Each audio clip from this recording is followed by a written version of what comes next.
अस्सलामु अलैकुम students. 9th class chapter number 1 exercise 1.3 को आज हम स्टार्ट करेंगे। एक्सरसाइज 1.3 के अंदर हमारे पास एक इम्पॉर्टेंट टॉपिक है रेडिकल एंड एक्सपोनेंटल फॉर्म, और इसी से रिलेटेड हमारे पास एक्सरसाइज 1.3 के टोटल क्वेश्चन मौजूद हैं जिनको हम स्टेप बाय स्टेप सॉल्व करेंगे। तो स्टूडेंट्स, सबसे पहले हमारे पास है रेडिकल एंड एक्सपोनेंटल फॉर्म। तो आज हम रेडिकल और एक्सपोनेंटल फॉर्म को देखेंगे कि हमारे पास ही क्या है। सबसे पहले आपके पास है यहाँ पर रेडिकल फॉर्म। रेडिकल फॉर्म क्या होती है? A way to express a root of number using the root symbol. कहा यह जा रहा है इसके अंदर कि ऐसा तरीका कि जिसमें हम रूट नंबर को रूट के सैम्बल से रिप्रेजेंट करवाते हैं, तो उसको कहा जाता है, वो आपके पास है रेडिकल फॉर्म। जैसे एग्जांपल अगर हम यहाँ पर कहें तो रूट एक्स, जिसको पढ़ा जाता है स्क्वायर रूट एक्स, और उसके बाद है आपके पास cube root y, fifth root y, n root a, और ऐसे बहुत सारे नंबर हैं जिनको हम रूट से रिप्रेजेंट करवा के बताते हैं। तो ऐसे नंबर को कहा जाता है रेडिकल फॉर्म। तो स्टूडेंट्स, असल में जो रेडिकल फॉर्म है वो इसी रूट को रिप्रेजेंट करवा रही होती है। अगर आप किसी क्वेश्चन के ऊपर ये रूट लगा देंगे या किसी नंबर के ऊपर ये रूट लगा देंगे, तो उसके ज़रिए जो फॉर्म रिप्रेजेंट होगी या जो एक्सप्रेस होगी तो उसको कहा जाता है रेडिकल फॉर्म। ऐसे ही हमारे पास दूसरी फॉर्म है इसके अंदर एक्सपोनेंटल फॉर्म। एक्सपोनेंटल फॉर्म हमें क्या कहती है कि a way to expressing a root of a number using a factorial exponent और पावर। कि रूट को जब हम रिप्रेजेंट करवाते हैं पावर की फॉर्म में या एक्सपोनेंटल की फॉर्म में, तो वो हमारे पास जो टर्म कहलाती है उसको कहा जाता है एक्सपोनेंटल फॉर्म।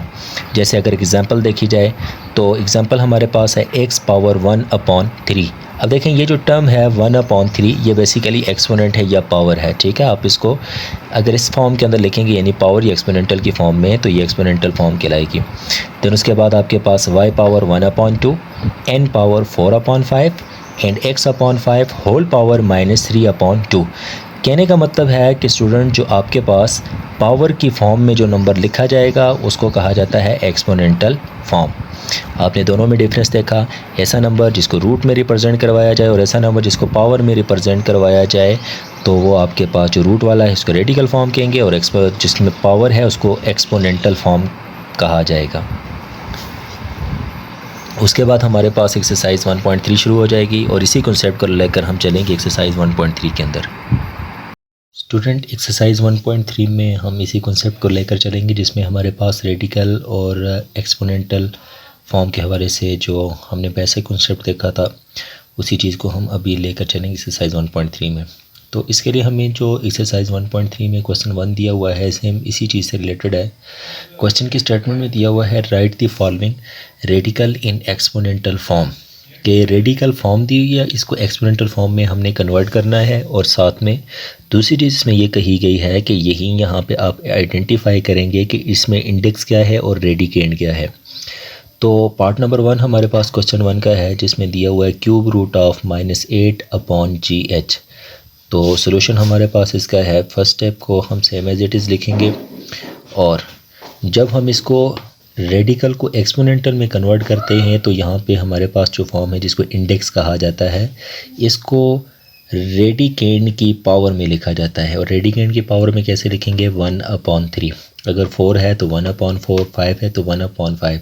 यानी कि कहने का मतलब यह है कि इसको 1 की फॉर्म में लिखा जाएगा, 1 ऊपर, और जो भी इंडेक्स होगा उसको डिनोमिनेटर में लिखा जाएगा। ठीक है, अब हमारे पास ये बन जाएगा -8/GH होल पावर 1/3।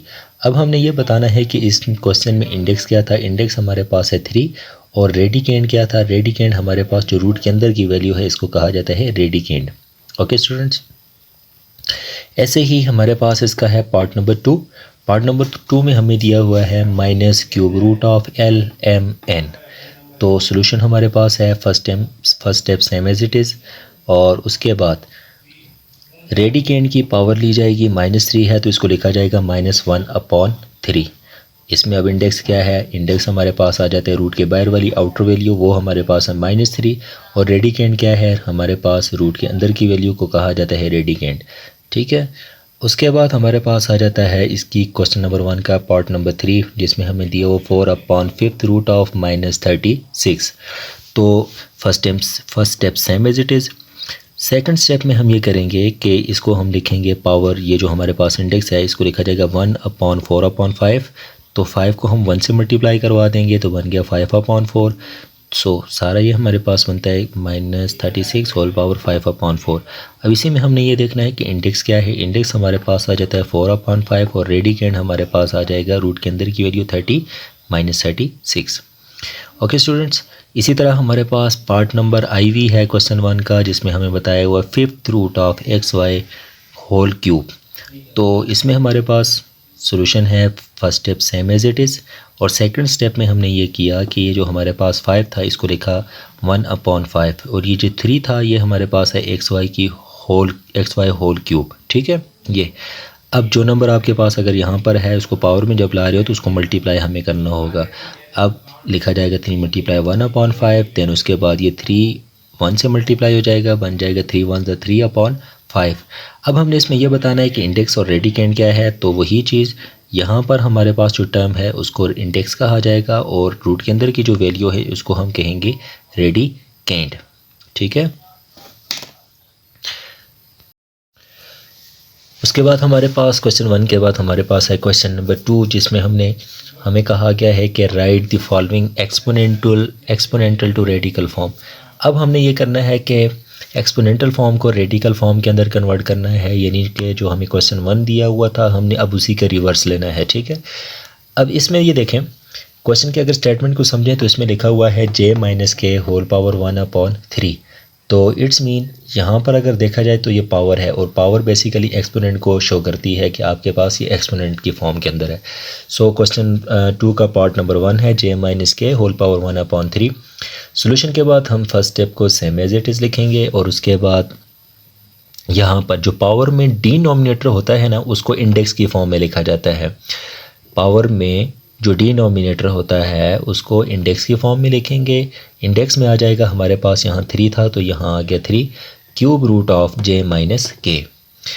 ठीक है, और उसके बाद हमारे पास आ जाता है क्वेश्चन नंबर 2 का पार्ट नंबर 2 है, जिसमें लिखा हुआ है XY होल पावर 2/5। तो इसका सोल्यूशन हमारे पास है XY whole power 2/5। First step को हमने सेम एज इट इज़ लिखा। उसके बाद यहाँ पर स्टूडेंट्स हमने ये करना है कि ये जो ऊपर नॉमिनेटर की वैल्यू है इसको अलग कर लेना है, और डिनोमिनेटर की वैल्यू को अलग करना है, जिसमें हमने किया XY का होल स्क्वायर मल्टीप्लाई 1/5। इस वजह से किया ताकि हम ये कर सकें कि यहाँ जो डिनोमिनेटर की वैल्यू है इसको इंडेक्स की फॉर्म में लिख सकें। तो अगर हम इसको अलग करके लिखें इंडेक्स की फॉर्म में तो 5 रूट ऑफ XY का होल स्क्वायर, ये हमारे पास ये फॉर्म इसकी बन जाएगी। इसी तरह एक सिंपल सा एक और क्वेश्चन है question number part number 3 -3 whole power 1/4। Solution में first step same as it is. अभी हमने कहा था कि अगर पावर में हमारे पास डिनोमिनेटर की कोई वैल्यू है तो उसको इंडेक्स की फॉर्म में लिखा जाएगा, तो यह बन जाएगा 4 रूट ऑफ -9। पार्ट नंबर 4 के अंदर देखें, पार्ट नंबर 4 के अंदर लिखा हुआ है m/n होल पावर 3/7। जी स्टूडेंट, इसमें भी वही काम किया जाएगा जो हमने क्वेश्चन नंबर 1 के पार्ट नंबर 2 में किया था। हमने कहा था यहाँ से पावर को अलग करना है, वो नॉमिनेटर की पावर, नॉमिनेटर और डिनोमिनेटर को अलग अलग करना है। तो नॉमिनेटर को अगर अलग करें तो पावर में हमारे पास बन जाएगा 3 मल्टीप्लाई 1/7। अब डिनोमिनेटर की वैल्यू को हमने कहा था कि अगर हो तो उसको इंडेक्स की फॉर्म में लिखेंगे, तो इंडेक्स आ गया 7 रूट ऑफ m/n। अब बच गया आपके पास पावर 3 यानी कि क्यूब, सो m/n का होल क्यूब, ये हमारे पास आ जाएगी इसकी रेडिकल फॉर्म।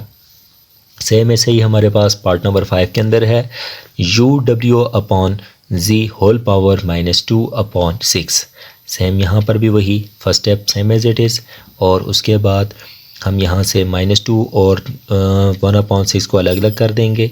-2 हमारे पास चूँकि इन दो की होल पावर है तो इसको हमने अलग कर दिया, और 1/6 जो है ये डिनोमिनेटर की वैल्यू 6 आ रही है तो इट्स मीन ये इंडेक्स में चला जाएगा, तो हमारे पास ये बनता है 6 root of uw/z whole power -2। ये थे स्टूडेंट हमारे पास क्वेश्चन नंबर 1 और क्वेश्चन नंबर 2, जिसमें हमने देखा एक्सपोनेंटल फॉर्म को रेडिकल फॉर्म में कैसे कन्वर्ट किया जाता है और रेडिकल को एक्सपोनेंटल फॉर्म में कैसे कन्वर्ट किया जाता है। अब क्वेश्चन नंबर 3 में हमारे पास सेम ऐसे ही क्वेश्चन हैं जिनको हमने सिंप्लीफाई करना है। इन क्वेश्चन को हमने सिंप्लीफाई नहीं करना था, बल्कि हमें सिर्फ ये बतानी थी कि रेडिकल को एक्सपोनेंट में कैसे कन्वर्ट करना है और एक्सपोनेंटल को रेडिकल में कैसे कन्वर्ट किया जाता है। और इसमें एक और इम्पॉर्टेंट कॉन्सेप्ट हमने सीखा, जिसमें हमने ये कहा कि इंडेक्स क्या चीज़ होती है, रेडिकेंड क्या होता है और रेडिकल साइन क्या चीज़ें होती हैं। स्टूडेंट, मोस्टली इस तरह की जो चीज़ें हैं बेसिक, ये एमसीक्यूज़ के अंदर पूछी जा सकती हैं बोर्ड के पेपर के अंदर, तो इसके लिए बेसिक कॉन्सेप्ट का क्लियर होना बहुत ज़रूरी है। क्वेश्चन 3 हमारे पास स्टूडेंट्स है, simplify the following expression using the property of radical. Radical की प्रॉपर्टी को यूज़ करते हुए हमने इस एक्सप्रेशन को सिंप्लीफाई करना है। पहले क्वेश्चन में हमने ये करना था, सिर्फ रेडिकल को एक्सपोनेंट और एक्सपोनेंटल को रेडिकल फॉर्म के अंदर कन्वर्ट करना था, लेकिन इस क्वेश्चन में उसने कहा है कि इसको सिंप्लीफाई करें। तो स्टूडेंट, हमारे पास यहाँ पे क्वेश्चन 3 का पार्ट नंबर 1 है, square root of 2 multiply root of 18। तो इसको सॉल्व करेंगे। सबसे पहले स्टेप को रिपीट किया जाएगा, सेम एज इट इज़ हम लिखेंगे, equals to root of 2 multiply root of 18। अब रूट ऑफ 2 सेम हम लिखेंगे और 18 को हम तोड़ेंगे। 18 को तोड़ने के लिए हमने एक परफेक्ट नंबर को चूज़ करना है। अगर हम मल्टीप्लाई करें 18 को तो 6 3 18 भी होता है, लेकिन उसमें हमारे पास कोई भी परफेक्ट नहीं है। अब परफेक्ट से हमारा, जैसे हमारे पास 2 मल्टीप्लाई 2 4 हो गया, 3 मल्टीप्लाई 3 9 हो गया, 4 मल्टीप्लाई 4 16। तो हमने कोई एक ऐसा नंबर चूज़ करना है जो 18 में परफेक्ट हो। तो वो नंबर हमारे पास है 9 मल्टीप्लाई 2, 9 2 18। और 9 क्यों है, 9 हमारे पास आता है 3 स्क्वायर के इक्वल, ठीक है। तो 9 की जगह हमने लिखा 3 स्क्वायर मल्टीप्लाई 2। अब उसके बाद यहाँ पर देखें 3 स्क्वायर मल्टीप्लाई 2 दोनों के ऊपर रूट लगा हुआ है, तो रूट को हम सेपरेट कर लेते हैं।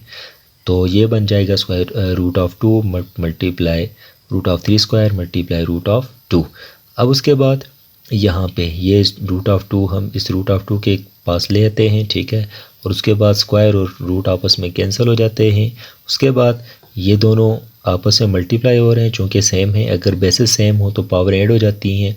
लॉ ऑफ इंडिसेस के अंदर अगर आपने पढ़ा हो तो वहाँ पर ये चीज़ मौजूद है। अब बेसिस एक जैसी पावर ऐड होगी तो 1 और 1 2, इसके साथ कैंसिल और यहाँ से ये रूट इसके साथ कैंसिल। तो हमारे पास बन जाएगा सिंपल 2 मल्टीप्लाई 3 तो 2 3 6। हमारे पास इस क्वेश्चन का आंसर आ जाएगा, जिसको हमने सिंप्लीफाई किया तो आंसर हमारे पास बन रहा है 6। ऐसे ही हमारे पास इसका पार्ट नंबर 2 है। पार्ट नंबर 2 में कहा गया है कि 4 root of 3 multiply 4 root of 27। तो फर्स्ट स्टेप को हमने सेम एज इट इज़ लिखा। उसके बाद हमारे पास है सेकंड स्टेप। सेकंड स्टेप में अगर देखा जाए तो ये भी 4 रूट है, ये भी 4 रूट है, दोनों को हमने कंबाइन कर लिया तो हमारे पास बन गया 3 मल्टीप्लाई 27। स्टूडेंट्स, 3 अपनी जगह पर है, 27 को हम तोड़ देंगे। 27 को अगर हम तोड़ें तो बनता है 3 मल्टीप्लाई 3 मल्टीप्लाई 3, 3 3 9, 9 3 27। अब फिर वही use of law of indices के इस्तेमाल अगर करें तो हमारे पास है 3 3 3 3। बेसिस एक जैसी हैं, पावर ऐड करते हैं, हर एक की पावर 1 1 है, 1 2 3 4, तो ये बनता है 3 पावर 4। अब यहाँ पे हमारे पास है 4 रूट ऑफ 3 पावर 4। 4 रूट को हम एक्सपोनेंशियल फॉर्म के अंदर लेकर आएंगे तो 1/4, ये 4 4 से कैंसिल हो जाएगा, बन जाएगा 3 पावर 1। तो 3 पावर 1 हमारे पास होती है 3 के इक्वल। उसके बाद हमारे पास है इसमें पार्ट नंबर 3। पार्ट नंबर 3 में दिया हुआ है 5th root of m power 7 multiply 5th root of m cube. अब यहाँ पर अगर इस क्वेश्चन में गौर करें और इस क्वेश्चन में गौर करें तो दो चीज़ें बिल्कुल सेम हैं। क्या यहाँ पे 4 रूट था, यहाँ भी 4 रूट, ये 5th रूट है और यहाँ भी 5th रूट है। इस क्वेश्चन में तो हमने कंबाइन किया था, सेम यहाँ पर भी वही प्रोसेस हम यूज़ करेंगे। इसमें भी हम 5th रूट को कंबाइन कर लेंगे। तो फर्स्ट स्टेप को same as it is, 5th root तो कंबाइन कर दिया, हमारे पास बन गया m पावर 7 और m क्यूब। अब बेसिस एक जैसी हैं, पावर ऐड कर दें, 7 + 3 7 + 3। और ये जो हमारे पास इंडेक्स की फॉर्म में था इसको हमने पावर में कन्वर्ट कर दिया। लास्ट ये हमने देखा था एक क्वेश्चन नंबर 2 के अंदर कि हमने कहा था कि बल्कि क्वेश्चन नंबर 1 और 2 दोनों के अंदर ये चीज़ हमने देखी थी कि एक्सपोनेंशियल को पावर में कैसे और पावर को एक्सपोनेंशियल में कैसे कन्वर्ट किया जाता है। तो इंडेक्स को हमने पावर में लाया। अब 7 और 3 हमारे पास बनते हैं m पावर 10। m पावर 10 को हम मल्टीप्लाई करवा देंगे 1/5 के साथ, 5 1 5, 5 2 10। तो हमारे पास बच जाएगा यहाँ पे m स्क्वायर। यही हमारा आंसर है। उसके बाद हमारे पास है पार्ट नंबर 4। पार्ट नंबर 4 में है cube root of 16 upon cube root of 54। तो दोनों क्यूब रूट है तो फर्स्ट स्टेप को हम सेम एज इट इज़ लिखेंगे और उसके बाद दोनों के ऊपर अगर क्यूब है तो इसको कंबाइन कर देंगे, बन जाएगा हमारे पास 16 अपॉन 54। अब इसको हम 2 के टेबल के साथ काट देते हैं। 2 8 ज़ार 16 और 2 27 ज़ार 54। अब हमारे पास बन गए 8/27। 8 को लिखा जाता है 2 × 2 यानी कि 2 क्यूब। 2 क्यूब का मतलब होता है 8 और 27 का मतलब होता है 3 क्यूब। अब दोनों के ऊपर क्यूब है तो पावर को कंबाइन कर दिया, ये क्यूब इस क्यूब रूट के साथ कैंसिल हो जाएगा तो बन जाएगा 2/3। उसके बाद हमारे पास है इसमें पार्ट नंबर 5। पार्ट 5 में है 4√8/4√80,000। तो इसमें भी सेम वही मेथड जो अभी हमने पार्ट नंबर 4 में यूज़ किया था, जिसमें हमने कहा था कि अगर हमारे पास रूट की वैल्यू सेम हो तो उसको कंबाइन कर देते हैं। यहाँ पर भी यही यूज़ हुआ है कि रूट की वैल्यू सेम है तो हमने इसको कंबाइन कर दिया, बन गए 80/80,000। अब 8 1 ज़ार 8, 8 1 ज़ार 8। अब ये पास यहाँ पे बच गया 1 और यहाँ पे आ गया 10,000। अब 10,000 जो है इसको लिखा जाता है 10 की पावर 4। 1 की पावर कुछ भी नहीं है, यहाँ पे हम 1 की पावर 4 ले लेते हैं ताकि इसकी होल पावर बनाई जा सके। अब यहाँ पर जो 4 था इसको हमने इंडेक्स की फॉर्म, इंडेक्स जो था उसको हमने पावर की फॉर्म में लिखा, एक्सपोनेंटल फॉर्म में, और 1/4 जो था इन दोनों की पावर को कंबाइन कर दिया। 4 4 से कैंसिल तो आपके पास आ जाएगा 1/10। यही हमारे पास था क्वेश्चन नंबर 3 जिसको हमने सिंप्लीफाई किया रेडिकल्स की प्रॉपर्टी को यूज़ करते हुए। नेक्स्ट क्वेश्चन हमारे पास है क्वेश्चन नंबर 4। अभी हम इसको डिस्कस करेंगे कि हमारे पास क्वेश्चन नंबर 4 के अंदर क्या चीज़ें हैं। इसमें हमारे पास मोस्टली जो है वो रेडिकल की प्रॉपर्टी यूज़ की गई है और रेडिकल प्रॉपर्टी को यूज़ करते हुए हम इसको भी सिंप्लीफाई करेंगे। ओके स्टूडेंट्स, नेक्स्ट पार्ट हमारे पास है पार्ट नंबर 6 जिसमें हमारे पास है 4√10⁻12। इसका सोल्यूशन हमारे पास है first step as it is. अब ये जो इंडेक्स है इसको एक्सपोनेंटल की फॉर्म के अंदर लिखेंगे तो एक्सपोनेंटल की फॉर्म है 1/4। अब उसके बाद ये जो 12 है इसको 1 से मल्टीप्लाई करवा देंगे, 12 × 1/4। उसके बाद हम इसको 4 के टेबल के साथ काट देते हैं। देन 4 1 ज़ार 4 एंड 4 3 ज़ार 12। ठीक है, आपके पास यहाँ पे बन जाएगा 10 की पावर 3 जिसको हम पढ़ते हैं 10 क्यूब। अब 10 क्यूब का 10 क्यूब ये होता है कि 10 को 3 टाइम मल्टीप्लाई करवाया जाएगा, पावर 3 है तो इट्स मीन जितनी पावर होगी उसी हिसाब से इसको मल्टीप्लाई करवाया जाएगा। तो यहाँ पे है 3 तो इट्स मीन 10 को 3 टाइम मल्टीप्लाई करवाया जाए, 1 2 एंड 3। अब 10 को 10 से मल्टीप्लाई करेंगे तो 100, 100 को 10 से मल्टीप्लाई करेंगे तो हमारे पास आ जाएगा यहाँ पे 1000 और हमारे पास इस तरह इसका आंसर आ जाएगा 1000। नेक्स्ट स्टेप के अंदर हमारे पास है क्वेश्चन नंबर 3 का part number 7, square root of 121 का होल क्यूब। ठीक है, तो इसके अंदर हम सबसे पहले ये करेंगे, स्टेप को रिपीट करेंगे। First step as it is. Second step के अंदर सबसे पहले हम ये क्यूब जो है इंडेक्स की फॉर्म के अंदर जो लिखा हुआ है इसको हम एक्सपोनेंटल फॉर्म के अंदर कन्वर्ट करेंगे। एक्सपोनेंटल फॉर्म के अंदर अगर हम कन्वर्ट करें तो 1/3 एक्सपोनेंटल फॉर्म आ जाएगी। अब उसके बाद हमारा दूसरा टारगेट ये है कि यहाँ पे जो 2 है इंडेक्स की फॉर्म में इसको भी हम एक्सपोनेंटल की फॉर्म के अंदर लिखेंगे और उसके बाद हमारे पास ये आ जाएगा ये वाला 3, इन दोनों 1 से मल्टीप्लाई हो जाएगा, 3 1 ज़ार 3 और 3 1 ज़ार 3। अब 2 को 3 से मल्टीप्लाई करेंगे तो 6 और 121 होता है 11 के स्क्वायर के इक्वल। 3 1 ज़ार 3 और 3 2 ज़ार 6 अगर हम इसको काटें तो बनता है 1/2 और साथ में स्क्वायर, ये 2 2 से कट जाएगा तो आंसर आ जाएगा हमारे पास 11। ऐसे ही हमारे पास पार्ट नंबर 8 के अंदर है 12th रूट ऑफ 216⁻4। तो सोल्यूशन लिखेंगे। सोल्यूशन के बाद पहला काम हमारा के स्टेप एज इट इज़। उसके बाद हमारे पास आ जाएगा ये जो 12 है इंडेक्स की फॉर्म के अंदर है इसको एक्सपोनेंटल फॉर्म के अंदर कन्वर्ट करेंगे 1/12। देन उसके बाद ये 4 1 से मल्टीप्लाई हो जाएगा 4/12। इसको हम काट देते हैं 4 के टेबल के साथ, 4 1 ज़ार 4 एंड 4 3 ज़ार 12। आपके पास आ जाएगा 216 पावर 1/3। अब 216 जो होता है ये आपके पास है 6 क्यूब के इक्वल है। 6 को 3 टाइम मल्टीप्लाई करें तो आंसर आता है 216 मल्टीप्लाई 1/3, ये 3 3 से कैंसिल, हमारे पास आ जाएगा सिर्फ और सिर्फ 6 और 6 हमारा आंसर है। ऐसे हमारे पास पार्ट नंबर 9 है क्वेश्चन नंबर 3 का। इसमें लिखा हुआ है square root of 6 multiply cube root of 5। अब स्टूडेंट्स यहाँ पर हमारे पास ये थोड़ा कॉम्प्लिकेटेड सोल्यूशन है इसका। इसके लिए हमने ये करना है कि सबसे पहले हम इसकी एक्सपोनेंटल फॉर्म लिखेंगे स्क्वायर रूट की, तो ये बन गया 6 पावर 1/2 मल्टीप्लाई, ये इसको इंडेक्स की फॉर्म में है तो इसको हम एक्सपोनेंटल फॉर्म के अंदर कन्वर्ट करेंगे 1/3। तो अब हमें ये करना है कि ये जो 1/3 और ये 1/2 जो पावर है, इन दोनों को किसी तरह हमने सेम लाना है। तो सेम लाने के लिए अगर हम थोड़ा सा पीछे चले जाएं स्टेप में, इसमें अगर हम 6 की पावर क्यूब लें मल्टीप्लाई 1/3, इसको इससे मल्टीप्लाई करके दोबारा काट दें तो हमारे पास सिर्फ और सिर्फ 6 आ जाएगा, और पावर 1/2 ये सेम।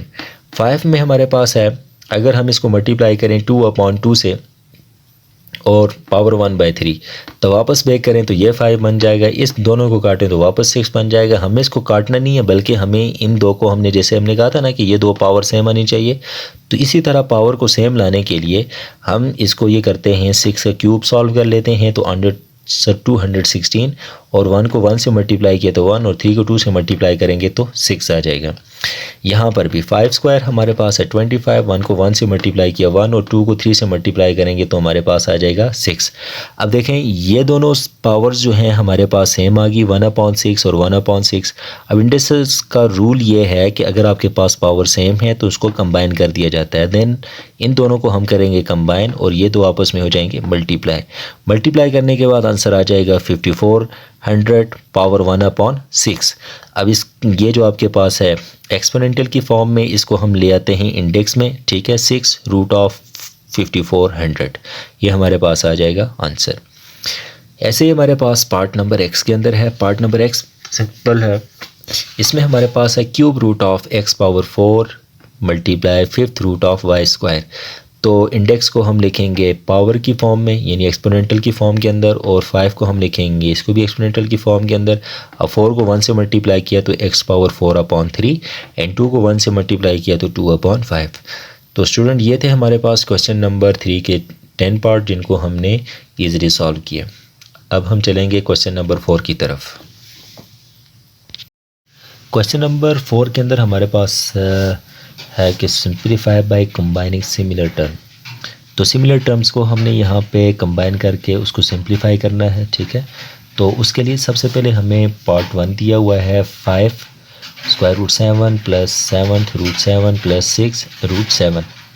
अब स्टूडेंट अगर इस क्वेश्चन के अंदर देखा जाए तो हमारे पास यहाँ पे जो सिमिलर टर्म्स हैं वो है एक ये √7, और ये फिर √7, और ये √7। तो फर्स्ट स्टेप को एज इट इज़ लिखेंगे, और सेकंड स्टेप के अंदर हम √7, ये जो हमारे पास सेम था, इसको हम कॉमन ले लेंगे, ठीक है। √7 हमने यहाँ पे कॉमन ले लिया, तो आपके पास यहाँ पे बच गया 5, क्योंकि यहाँ से √7 कॉमन ले लिया, और यहाँ से भी यहाँ से भी √7, तो बच गया यहाँ 5, यहाँ 7 और ये 6। जो बच गया वो टर्म हमने यहाँ लिख दी 5, 7 एंड 6। अब उसके बाद √7 एज इट इज़, 5 और 7 हमारे पास ये बन जाएंगे 12, और 12 और 6 हमारे पास आ जाएगा 18। अब 18 को हम स्टार्ट में ले जाएंगे तो हमारे पास बन जाएगा 18√7, ये हमारे पास इसका आ जाएगा आंसर। इसी के बाद हमारे पास पार्ट नंबर 2 है इसका क्वेश्चन का, जिसमें दिया हुआ है 2 × 4 √13 + 8 √13 - 2 √13। तो इस क्वेश्चन में भी सेम हमने वही काम करना है जो फर्स्ट क्वेश्चन के अंदर किया। हमने कहा था कि जो कॉमन होंगे, जो सेम होंगे, उनको कॉमन ले लिया जाएगा। जैसे ये √13 एंड √13 ये हमारे पास कॉमन है, ठीक है, तो इनको हम कॉमन ले लेंगे यहाँ पर। और उसके बाद हमारे पास यहाँ पे बच जाएगा 4 + 8 और -2, ठीक है, यानी √13 और √13 ये सेम थे, तो हमने इसको कॉमन ले लिया। आपके पास इसके अलावा जो टर्म बचेंगी वो है 4, 8 -2 ये। अब 4 और 8 हमारे पास आ जाते हैं 12 में से 2 माइनस करेंगे तो हमारे पास आ जाएगा 12। बाकी ये वाली जो टर्म्स हैं ये same as it is last तक जाएंगी यहाँ तक, ठीक है। अब जब ये सॉल्व हो जाएंगे तो सॉल्व होने के बाद हम 2 को 10 से मल्टीप्लाई करवाएंगे। तो जैसे ये मैंने यहाँ पे लिखा है 2 × 10 √13। अब 2 को 10 से मल्टीप्लाई किया तो 20 √13 हमारे पास आंसर आ जाएगा। इसी तरह हमारे पास क्वेश्चन नंबर 3 है। क्वेश्चन नंबर 3 को सॉल्व करने से पहले आपके जहन में ये बात होनी चाहिए कि जब भी हम सिमिलर टर्म्स लाएंगे तो उसके लिए हमारे पास जो रूट के अंदर वाली वैल्यू होती है उसमें एक परफेक्ट स्क्वायर का होना ज़रूरी है। अब जैसे आपके पास है यहाँ पे 18, अब 18 तो डायरेक्ट किसी भी रूट के साथ नहीं करता, तो इसके लिए हमारी कोशिश ये है कि सबसे पहले हम इसको तोड़ें और इस तरह तोड़ा जाए, इस तरह ब्रेक किया जाए कि इसमें कोई परफेक्ट स्क्वायर यूज़ हो। अब जैसे आपके पास एक टर्म है 18, 6 3 * 18 है, लेकिन 6 और 3 कोई भी परफेक्ट नहीं है, तो हम इसको चेंज कर देंगे। जैसे 9 2 * 18, अब 9 आपके पास परफेक्ट है किसका, 3 स्क्वायर का, ठीक है, मल्टीप्लाई 2। और उसके बाद आपके पास है 8, और 8 में आपके पास क्या है, 4 2s are 8। अब यहाँ 4 जो है वो 2 का स्क्वायर है, मल्टीप्लाई 2, और ये सेम एज इट इज़। अब दोनों के ऊपर रूट है और दोनों आपस में मल्टीप्लाई भी हो रहे हैं, तो इट्स मीन हम ये करेंगे यहाँ पर दोनों के ऊपर अलग अलग रूट ले लेंगे, और यहाँ पर भी 4 और स्क्वायर रूट 2 अलग अलग ले लिया जाएगा, प्लस 3 स्क्वायर रूट 2। अब 9 जो है इसको लिखा जाता है 3 स्क्वायर, स्क्वायर रूट से कट जाएगा, बच जाएगा सिर्फ और सिर्फ 3, ये हमने लिख दिया। और साथ में आपके पास है स्क्वायर रूट 2 प्लस 4 को लिखा जाएगा 2 स्क्वायर, 2 रूट के साथ कट जाएगा, multiply square root 2 plus 3 root 2। अब यहाँ पे रूट 2 और रूट 2 कॉमन है, सेम है, और सेम होने के लिए हमने क्या किया, यहाँ पर इसको कॉमन ले लिया। जब कॉमन लेंगे तो यहाँ बच जाएगा ये वाला 3, यहाँ से ये 2 और यहाँ से ये वाला 3। ये जो रूट 2 यू रूट 2 ये हमने ये कॉमन लिया हुआ है, ठीक है। अब उसके बाद अगेन रूट 2, 3 और 2 हमारे पास बन जाएगा 5 और 3 8। इसको रीअरेंज करके अगर लिखें तो हमारे पास बनता है 8 रूट 2। ये हमारे पास इसका आंसर आ जाएगा स्टूडेंट। उसके बाद हमारे पास है पार्ट आई वी के अंदर हमारे पास है 6 root 6 minus 3 root 24 plus 5 root 54। तो इन क्वेश्चन को भी हम सेम उसी तरह करेंगे जैसे हमने पहले क्वेश्चन सॉल्व किए हैं। तो 6 root 6 minus 3 root 24 plus 5 root 54।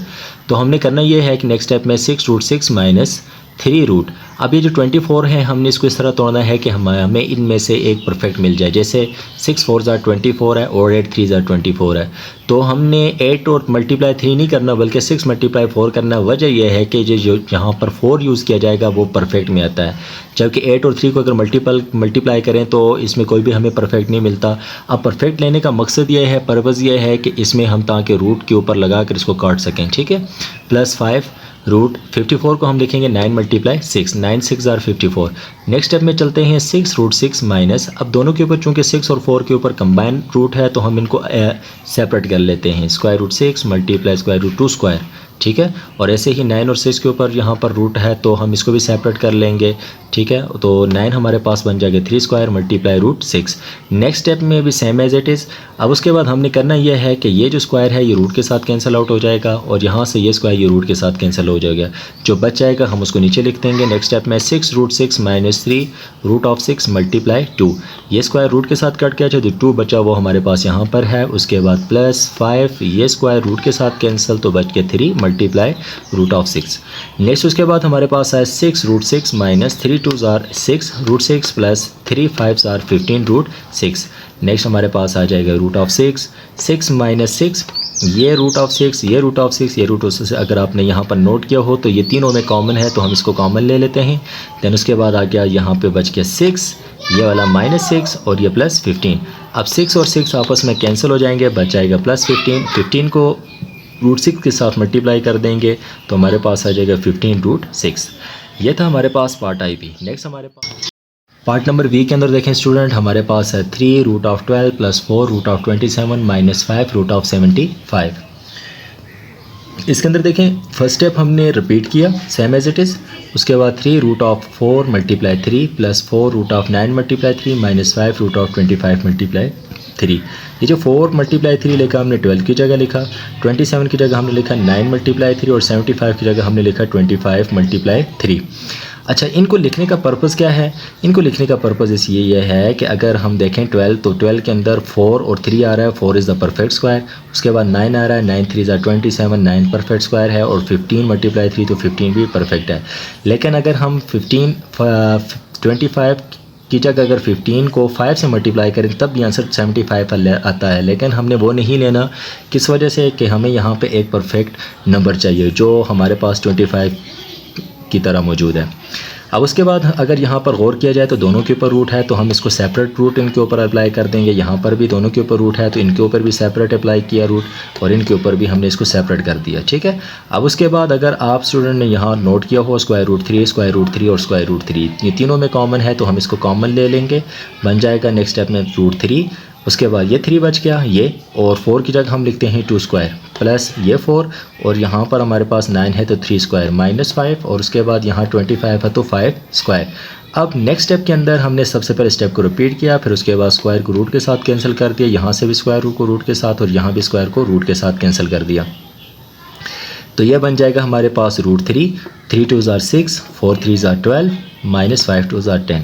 इनको मल्टीप्लाई कैसे किया कि ये अब रूट और स्क्वायर आपस में कट गए, तो इसका मतलब मल्टीप्लाई हो रहे हैं, तो इस वजह से हमने इनको आपस में मल्टीप्लाई करवा दिया है। अब 6 और 12 हमारे पास आ जाएगा 18 -10, √3 सेम नीचे तक जाएगा, और उसके बाद हमारे पास 18 में से 10 तो आंसर 8। तो 8 को अगर दोबारा अरेंज करके लिखें तो हमारे पास आता है 8√3।